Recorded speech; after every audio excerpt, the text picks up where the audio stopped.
नमस्कार, चलिए नजर डालते हैं बिहार की 25 बड़ी काम की खबरों में।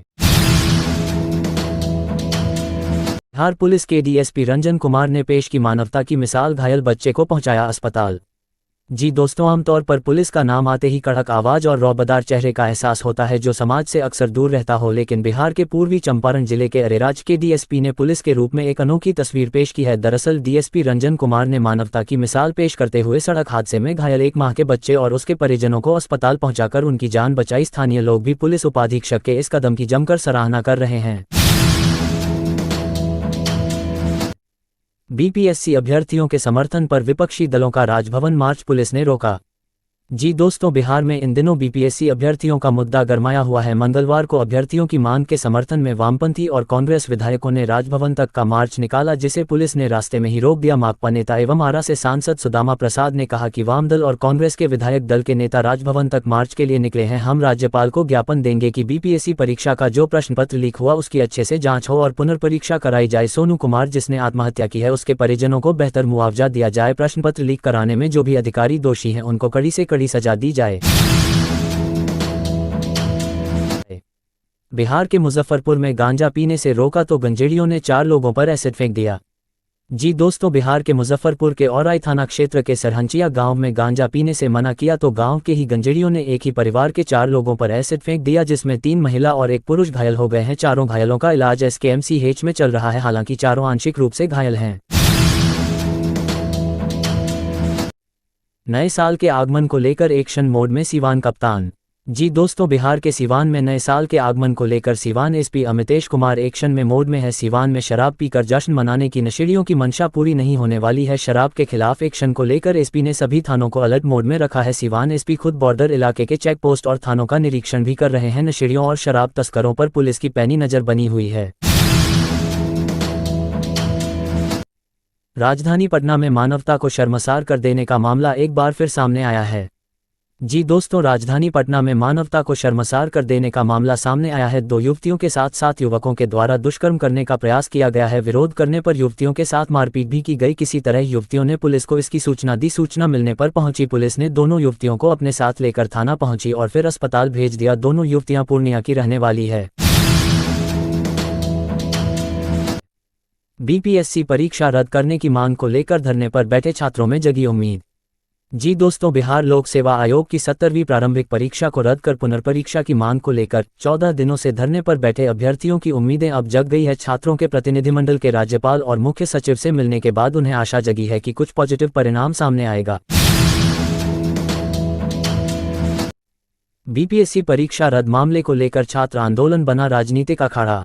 जी दोस्तों, पटना में बीपीएससी की 70वीं संयुक्त प्रारंभिक परीक्षा रद्द कराने को लेकर छात्रों का आंदोलन अब एक बड़ा राजनीतिक मुद्दा बन गया है। छात्र परीक्षा में हुई अनियमितताओं को लेकर नाराज हैं और पूरी परीक्षा रद्द करने की मांग कर रहे हैं। इस बीच विभिन्न राजनीतिक दलों ने इस आंदोलन में कूदकर इसे राजनीतिक अखाड़ा बना दिया है।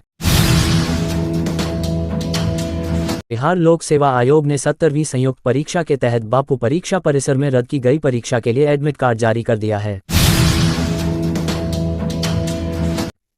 बिहार के उप मुख्यमंत्री सम्राट चौधरी ने बीपीएससी री एग्जाम और छात्रों के प्रदर्शन पर अपना बयान दिया है। जी दोस्तों, री एग्जाम की मांग को लेकर धरना दे रहे अभ्यर्थियों के लिए चिंता बढ़ाने वाली खबर आई है। बिहार के उप मुख्यमंत्री सम्राट चौधरी ने इस मुद्दे पर कहा कि बीपीएससी पूरी तरह स्वतंत्र है और सरकार ने उसे फ्री हैंड दिया हुआ है। उन्होंने कहा कि आयोग स्वयं निर्णय करेगा कि छात्रों के हित में क्या सही है।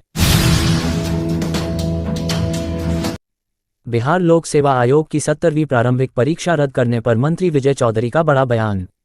जी दोस्तों, बिहार लोक सेवा आयोग की 70वीं संयुक्त प्रवेश प्रतियोगिता परीक्षा 2024 को रद्द करने की मांग पर सरकार ने स्पष्ट किया है कि परीक्षा रद्द नहीं होगी। नीतीश कुमार के करीबी मंत्री विजय कुमार चौधरी ने कहा कि अब तक पेपर लीक के कोई ठोस सबूत सामने नहीं आए हैं। उन्होंने कहा कि अगर किसी के पास शिकायत है तो मुख्य सचिव उस पर संज्ञान लेकर कार्रवाई करेंगे।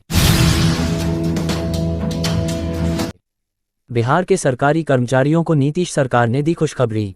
जी दोस्तों, बिहार सरकार ने 2025 के लिए अपने कर्मचारियों के लिए अवकाश कैलेंडर जारी कर दिया है, जिसमें कुल 89 दिनों की छुट्टियां दी गई हैं। इनमें 52 रविवार और 37 त्योहारों की छुट्टियां शामिल हैं। इसके अलावा सरकार ने 22 ऐच्छिक अवकाशों की सूची भी जारी की है, जिनमें से कर्मचारी अपनी पसंद के अनुसार 3 छुट्टियां चुन सकते हैं।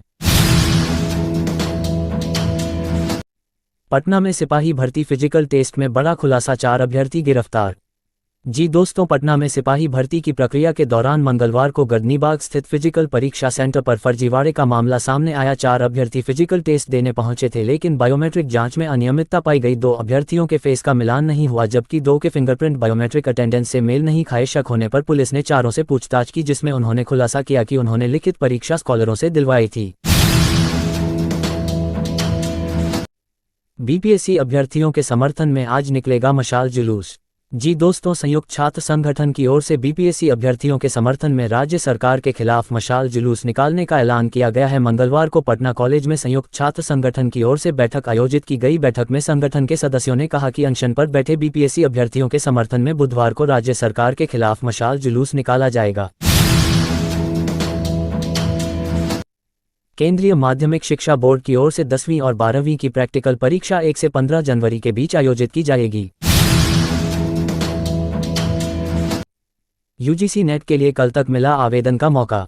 जी दोस्तों, नेशनल टेस्टिंग एजेंसी ने CSIR यूजीसी नेट दिसंबर 2024 के लिए आवेदन की अंतिम तिथि बढ़ा दी है। अब आवेदन 2 जनवरी तक कर सकते हैं। इससे पहले आवेदन की अंतिम तिथि 31 दिसंबर थी। साथ ही परीक्षा के लिए शुल्क जमा करने की अंतिम तिथि 3 जनवरी तक होगी। आवेदन फॉर्म में करेक्शन के लिए विंडो 4 से 5 जनवरी के बीच ओपन रहेगा।